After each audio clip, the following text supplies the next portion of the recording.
জুলাই ঘোষণাপত্র চূড়ান্ত করতে বৃহস্পতিবার সর্বদলীয় বৈঠক করবে সরকার। চলতি বছরের মাঝামাঝিতে নির্বাচন চায় বিএনপি। জাতীয় নির্বাচনের আগে স্থানীয় সরকার নির্বাচন নয়। 10 ট্রাক অস্ত্র মামলায় বাবর সহ 5 জন খালাস, সাজা কমল পরেশ বড়ুয়া সহ 5 জনের।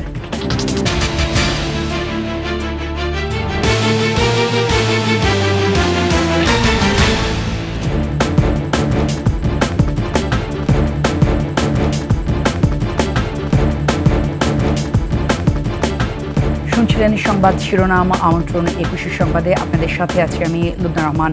দর্শক, 21 টেলিভিশনের সংবাদ একসাথে সরাসরি দেখতে পাবেন আমাদের ফেসবুক পেজ www.facebook.com/2124 অনলাইনে। এছাড়া সাবস্ক্রাইব করতে পারেন www.youtube.com/21 চ্যানেলে।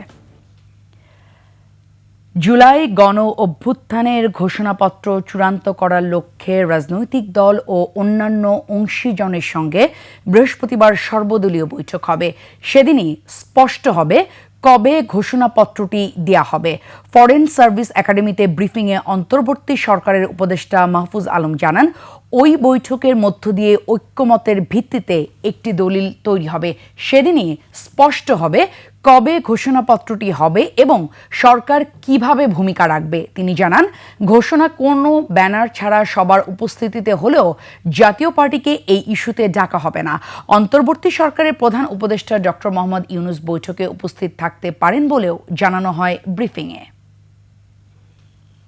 সরকার ভিতরে আলোচনা পর্যালোচনা চলছে যে এই ডকুমেন্টকে প্রক্লেমেশনকে ধরে আমরা একটা লিগ্যাল ডকুমেন্ট প্রস্তুত করব আমাদের গভর্নমেন্টের ন্যায্যতা এবং সবকিছু মিলিয়ে। এটা অনেক আগে হওয়ার কথা ছিল, কিন্তু আমরা জনগণ থেকে আসার আগে আমরা করতে পারছি না। এটা আমরা মনে করি যেটা জনগণ থেকে আগে আসুক, সবাই মিলে যেটা প্রক্লেমেশন হবে সেটা সূত্র ধরে আমরা করব।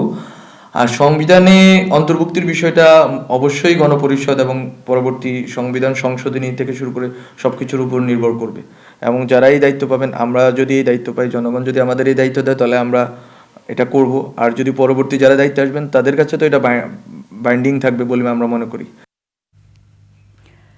চলতি বছরের মাঝামাঝিতে নির্বাচন চায় বিএনপি। দুপুরে গুলশানে চেয়ারপারসনের রাজনৈতিক কার্যালয়ে এক প্রেস ব্রিফিংয়ে একথা জানান দলটির মহাসচিব মির্জা ফখরুল ইসলাম আলমগীর।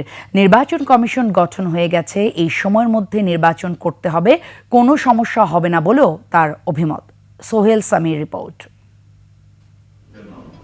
সোমবার রাতে ছিল বিএনপির স্থায়ী কমিটির মিটিং। সভাপতিত্ব করেন দলের ভারপ্রাপ্ত চেয়ারম্যান তারেক রহমান। মিটিংয়ের সিদ্ধান্তগুলো জানানোর জন্য দুপুরে সংবাদ সম্মেলনের আয়োজন করে দলটি। সরকারকে আহ্বান জানাচ্ছি, নির্বাচন কমিশনকে আহ্বান জানাচ্ছি এবং রাজনৈতিক দলগুলোর প্রতি আহ্বান জানাচ্ছি যে দেশের বৃহত্তর স্বার্থে এই বছরের মাঝামাঝি সময় নির্বাচন অনুষ্ঠানের জন্য আমরা ব্যবস্থা নিতে পারি। জাতীয় নির্বাচনের আগেই স্থানীয় সরকার নির্বাচনের প্রশ্নে তিনি তার দলের অবস্থান ব্যাখ্যা করেন। এরকম একটা ক্রিটিক্যাল মোমেন্টে জাতীয় সংসদ নির্বাচন ছাড়া অন্য নির্বাচন করার চিন্তাটা আসে কোত্থেকে? জাতীয় সংসদ নির্বাচনের পূর্বে স্থানীয় সরকার নির্বাচনের কোনো প্রশ্নই ওঠে না। বিএনপি সংস্কারের মধ্য দিয়ে জন্ম নেয়া একটি দল। এদেশের ইতিহাসের সবচেয়ে বড় সংস্কার একদলীয় বাকশালের পরিবর্তে বহুদলীয় গণতন্ত্র প্রতিষ্ঠা করে এই দলটি, বলেন বিএনপি মহাসচিব। সংস্কারকে চলমান প্রক্রিয়া। 2016-তে আমরা আপনার ভিশন দিয়েছি, আমরা 22 সালে আপনার 31 দফা দিয়েছি। প্রতিটি আপনার দফার মধ্যে তো সংস্কার। প্রশ্ন ছিল, ফ্যাসিবাদীদের বিচার ছাড়াই কি নির্বাচনে যাবে সরকার? বিএনপি আমাদের উপরে যে ফ্যাসিস্ট অত্যাচার নির্যাতন প্রচার কার উপর হয়েছে, তা আমরা ফ্যাসিস্টদের বিচার করবো না তো কে বিচার করবে যদি আমরা ক্ষমতায় আসি? লন্ডনে চিকিৎসাধীন বেগম খালেদা জিয়ার স্বাস্থ্য আগের চেয়ে ভালো আছে। স্বজনদের সাথে তিনি বেটার ফিল করছেন বলেও জানান ফখরুল। আমরা খবর নিচ্ছি, উনি মানসিক দিক দিয়ে শারীরিক দিক দিয়ে আলহামদুলিল্লাহ আগের চেয়ে অনেক বেটার। সোহেল সামি, 21 টেলিভিশন, ঢাকা। প্রধান উপদেষ্টার ঘোষিত নির্ধারিত সময় অনুযায়ী জাতীয় নির্বাচনের প্রস্তুতি নিচ্ছে নির্বাচন কমিশন। ইউএনডিপি সদস্যদের সঙ্গে বৈঠক শেষে একথা জানান নির্বাচন কমিশনের সচিব আক্তার আহমেদ। বৈঠকে নির্বাচন সামনে রেখে ভোটার তালিকা হালনাগাদ কার্যক্রমে কারিগরি ও প্রযুক্তিগত সহায়তার আশ্বাস দিয়েছে জাতিসংঘ। বিস্তারিত আকবর হোসেন সুমনের রিপোর্টে। রাজধানীর আগারগাঁওয়ে নির্বাচন ভবনে জাতীয় নির্বাচন সামনে রেখে প্রধান নির্বাচন কমিশনার ও সচিবের সঙ্গে আলাদা বৈঠক করে বাংলাদেশের জাতিসংঘের আবাসিক প্রতিনিধি দল।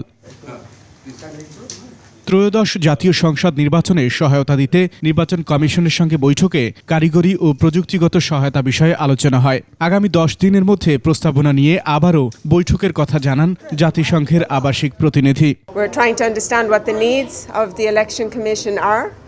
জাতীয় সংসদ নির্বাচন উপলক্ষে ভোটার তালিকা হালনাগাদ কার্যক্রমে কারিগরি ও প্রযুক্তিগত সহায়তা দেবে জাতিসংঘ। এ বিষয়ে আমরা সহায়তার ধরন নিয়ে আলোচনা করেছি। সুপারিশগুলো নিয়ে 10 দিন পরে আবারও বসব।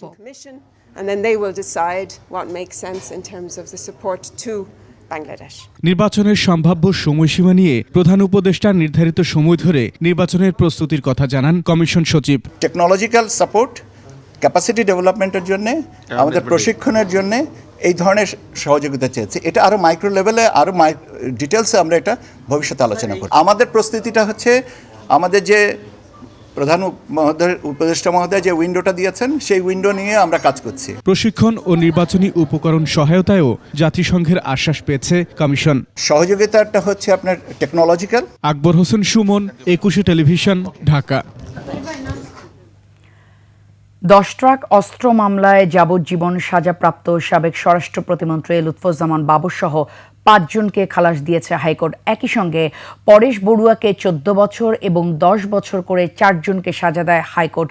অপর 4 জনকে মৃত্যুজনিত কারণে আপিল নিষ্পত্তি করা হয়েছে। তবে এরই মধ্যে সাজা শেষ হয়, কারো মুক্তিতে আর কোনো বাধা নেই। বিচারপতি মোস্তফা জামান ইসলাম ও বিচারপতি নাসরিন আক্তারের বেঞ্চ এ রায় দেয়। বিস্তারিত শাকির আরজু রিপোর্টে। 2004 সালের 1 এপ্রিল চট্টগ্রামের CUFL ঘাট থেকে 10 ট্রাক ভর্তি অস্ত্রের চালান আটক করা হয়। এই ঘটনায় কর্ণফুলী থানায় বিশেষ ক্ষমতা আইন ও অস্ত্র আইনে 2টি মামলা হয়। 2014 সালে চট্টগ্রামের বিশেষ ট্রাইব্যুনাল 1 মামলার রায় দেয়। ওই রায়ে সাবেক স্বরাষ্ট্র প্রতিমন্ত্রী লুৎফুজ্জামান বাবর, ভারতের বিচ্ছিন্নতাবাদী নেতা পরেশ বড়ুয়া, তৎকালীন শিল্পমন্ত্রী মতিউর রহমান নিজামী সহ 14 জনকে মৃত্যুদণ্ড দেয়া হয়।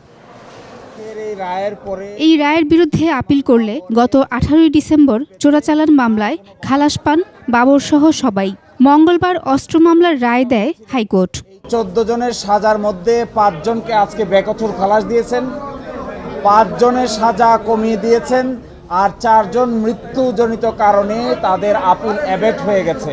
সাক্ষীরা একে অপরের বিপরীত বলা ও তদন্ত প্রক্রিয়া বাধাগ্রস্ত করা প্রমাণ না হয় খালাস পান বাবর। এই দুটোর ব্যাপারে এই আদালতের ফাইন্ডিং হলো যে 5 জনকে ওনার ইনফ্লুয়েন্সে ছেড়ে দেওয়া হয় বলেছিল, আমরা রেকর্ড থেকে দেখিয়েছি এই 5 জনই আসলে জেলে ছিল, কাউকেই আসলে ছাড়া হয় নাই। আর যার ইনফ্লুয়েন্সে, ওনার ইনফ্লুয়েন্সে তদন্ত রিপোর্ট পরিবর্তন করা হয়েছিল, এই মর্মে অভিযোগ আনা হয়েছে। সাক্ষীরা এসে পরস্পর বিপরীতধর্মী বক্তব্য দিয়ে বলেছেন, একজন আরেকজনের বিরুদ্ধে বলেছেন যে তদন্ত যে রিপোর্ট সাবমিট করেছেন একজন জানেন আরেকজন জানেনই না, যারা নাকি কমিটির মেম্বার ছিলেন। ফলে এই কন্ট্রাডিক্টরি রিপোর্টগুলো তিনি আমলে নিয়েছেন। প্রায় 18 বছর পর মুক্তি পেতে যাচ্ছেন বাবর। অন্য আসামিদের সাজার মেয়াদ শেষ হয় তারাও মুক্তি পাবেন বলে জানান আইনজীবী। কোর্ট বলেছেন আজকেই একটা অ্যাডভান্স অর্ডার সই করে দিবেন। আমি আশা করি আজকেই এই অর্ডার কমিউনিকেটেড হবে এবং দ্রুততম সময়ের মধ্যে তিনি জেল থেকে মুক্তি পাবেন। আর এই মামলায় মৃত্যুজনিত কারণে বাতিল হয়েছে আপিল। তিনি হলেন জনাব আব্দুর রহিম, জনাব মতিউর রহমান নিজামী, জনাব দিন মোহাম্মদ, জনাব হাজি আব্দুস সুবান। বিএনপি চেয়ারপারসন খালেদা জিয়ার বিশ্বস্ত হওয়ার কারণেই রাজনৈতিকভাবে বাবরকে হেনস্থা করা হয়েছে বলে মন্তব্য করেন আইনজীবী। ওনাকে বারবার রাষ্ট্রপক্ষ চাপ দিয়েছে। শাকেরা আরজু, 21 টেলিভিশন, ঢাকা। একটা বিরতি নিচ্ছি, যখন ফিরছি তখন অন্যান্য সংবাদের সঙ্গে আরও থাকবে। পতনের বৃত্ত থেকে বেরিয়ে হতে পারছে না পুঁজিবাজার, লেনদেন তলানিতে।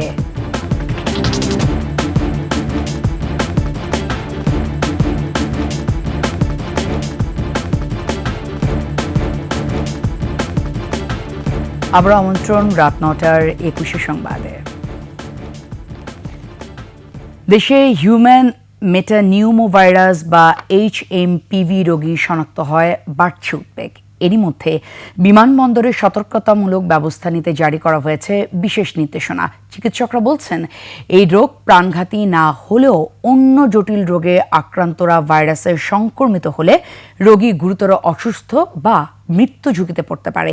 HMPV ছড়িয়ে পড়া ঠেকাতে জনবহুল স্থানে স্বাস্থ্যবিধি রক্ষায় সরকারি উদ্বেগের তাগিদ জনস্বাস্থ্যবিদদের। শিউলি শবনমের রিপোর্ট। করোনা মহামারীর পর সম্প্রতি চীন, জাপান সহ এশিয়ার বিভিন্ন দেশে বেড়েছে HMPV ভাইরাসের সংক্রমণ। রোগী শনাক্ত হয়েছে বাংলাদেশেও। তবে জনস্বাস্থ্যবিদ ও চিকিৎসকরা বলছেন, এটি কোভিডের মতো নতুন ভাইরাস নয়। বাংলাদেশে 2017 সালের দিকে প্রথম HMPV শনাক্ত হয়। আতঙ্কিত না হয়ে স্বাস্থ্যবিধি মেনে চলার পরামর্শ দিচ্ছেন তারা। বাইরে বেরোলে মাস্কটা পরিধান করা এবং যতটুকু সম্ভব ধুলাবালি এড়িয়েটা চলা। কারণ এই সময়টা কিন্তু ধুলাবালি অনেক বেশি পরিমাণে থাকে, অ্যালার্জি থেকে অনেকে দেখা যাচ্ছে ডাস্ট অ্যালার্জি, কাশি কাশি, অ্যাজমা যাদের থাকে তাদের তো প্রবলেম থেকে যায়, ইনহেলার ব্যবহার করে না ঠিক মতো। এই ভাইরাসের সরাসরি কোনো অ্যান্টিভাইরাল নাই, অধিকাংশ ভাইরাসের ক্ষেত্রেই তাই। সেক্ষেত্রে কোনো বিনা প্রয়োজনে অ্যান্টিবায়োটিক খাওয়া যাবে না। ডাক্তার তার জ্বর কমানোর ওষুধ দেবেন, আপনি ঘরে বসেই জ্বর কমানোর ওষুধ খেতে পারেন, এটা প্রেসক্রিপশন লাগে না। বিশেষজ্ঞরা বলছেন, HMPV সাধারণত হাঁচি বা কাশি থেকে ছড়ায়। আক্রান্তদের জ্বর, গলা ব্যথা, শ্বাসকষ্ট বা ক্লান্তির মতো উপসর্গ দেখা দিতে পারে। বাচ্চা, শিশু, বয়স অনেক বেশি, 60 বা 65 বছরের বেশি, কিংবা গর্ভবতী নারী, এদের এমনি রোগ প্রতিরোধ ক্ষমতাটা কম থাকে। তাদের যদি এই জ্বরটা হয়, ইনফ্লুয়েঞ্জাও যদি হয় বা এটাও হয় HMPV, তাহলে কিন্তু তার অবস্থা জটিলতর হতে পারে। এই জন্য দরকার শুরুতে চিকিৎসকের পরামর্শ নেওয়া। তাহলে কিন্তু দেখা যাচ্ছে যে বয়স্ক এবং শিশুরা যারা আক্রান্ত বেশি হচ্ছে নিউমোনিয়া দিয়ে, এটা কিন্তু প্রবণতা অনেকটা কমে যায়, ঝুঁকিটা কমে আসে। সম্মিলিত উদ্যোগে প্রতিরোধের ব্যবস্থা না নিলে HMPV ভাইরাস ছড়িয়ে পড়ার আশঙ্কা রয়েছে। যেহেতু মানুষের উদ্বেগটা বেড়েছে, বিমানবন্দর, নৌবন্দর এবং স্থলবন্দর অনেক জায়গায় এই যে তাপমাত্রা স্ক্যান করার যন্ত্র অনেকগুলো কিন্তু অচল হয়ে পড়ে আছে। জনবহুল জায়গায় সাবান দিয়ে হাত ধোয়া এবং দূরত্ব বজায় রাখা, এবং যেখানে মানুষ বসছে বা থাকছে সেখানে বাতাস চলাচলের ব্যবস্থা আছে কিনা, এটা সেখানকার কর্তৃপক্ষ বা সরকারকে করতে হবে। চলতি বছরে এই পর্যন্ত একজন রোগীর শরীরে HMPV শনাক্ত হয়েছে। শিউলি শবনম, একুশে টেলিভিশন, ঢাকা। এসালাম গ্রুপের চেয়ারম্যান মোহাম্মদ সাইফুল আলম সহ তার পরিবারের নামে থাকা 68টি ব্যাংক হিসাব ফ্রিজ ও 16টি স্থাবর সম্পত্তি ক্রয়ের আদেশ দিয়েছেন আদালত। দুদকের আবেদনের প্রেক্ষিতে ঢাকার মেট্রোপলিটন সিনিয়র স্পেশাল জজ মোহাম্মদ জাকির হোসেন গালিব এই আদেশ দেন। জব্দ করতে আদেশ দেওয়া 16টি সম্পত্তির মধ্যে রয়েছে গুলশানের এসালাম টাওয়ারে 10 তলা ভবন, ধানমন্ডিতে 1 বিঘা জমি সহ 6 তলা ভবন, ধানমন্ডি লেক সার্কাসে 11.88% জমি সহ 4 তলা ভবন, গুলশানের 2658 বর্গফুট জমির উপর নির্মিত ফ্ল্যাট, উত্তরা আবাসিক এলাকায় 7 তলা ভবন।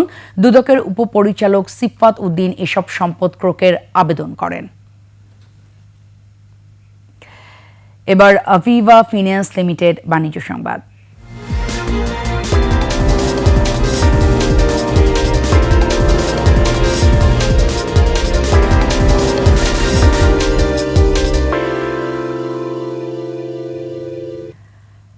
পতনের বৃত্ত থেকে বেরিয়ে হতে পারছে না দেশের পুঁজিবাজার, লেনদেনও নেমে এসেছে একদম তলানিতে। মঙ্গলবার দেশের প্রধান পুঁজিবাজার ঢাকা স্টক এক্সচেঞ্জের প্রধান সূচক কমেছে 1 পয়েন্টে, নেমে এসেছে 5150 পয়েন্টে। যদিও দিনের বেশিরভাগ সময় সূচক ছিল ঊর্ধ্বমুখী প্রবণতায়, সূচকের পাশাপাশি কমেছে লেনদেনের পরিমাণও। ডিএসসিতে লেনদেন হওয়া প্রতিষ্ঠানের মধ্যে বেড়েছে 181টির দর, কমেছে 131টির, আর অপরিবর্তিত ছিল 84টির দর। লেনদেন হয়েছে 351 কোটি 11 লাখ টাকার শেয়ার ও মিউচুয়াল ফান্ডের। এদিন সবচেয়ে বেশি লেনদেন হয়েছে খান ব্রাদার্স পিপি ওভেন ব্যাগের শেয়ার, আর বেশি দর বেড়েছে এমারাল্ড অয়েল ইন্ডাস্ট্রিজের শেয়ারের দর। অন্যদিকে ডিএসসিতে বেশি দর হারিয়েছে রেনউইক, যশেশ্বর অ্যান্ড কোম্পানি।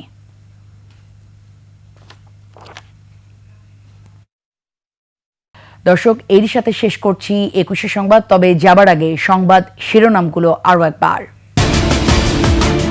জুলাই ঘোষণাপত্র চূড়ান্ত করতে বৃহস্পতিবার সর্বদলীয় বৈঠক করবে সরকার। চলতি বছরের মাঝামাঝিতে নির্বাচন চায় বিএনপি, জাতীয় নির্বাচনের আগে স্থানীয় সরকার নির্বাচন নয়।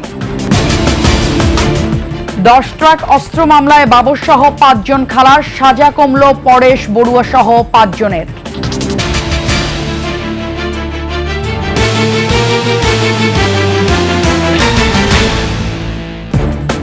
দর্শক, সর্বশেষ সংবাদ জানতে ডায়াল করুন 202 নম্বরে, আর ভিজিট করুন 21-tv.com এই ওয়েবসাইটে।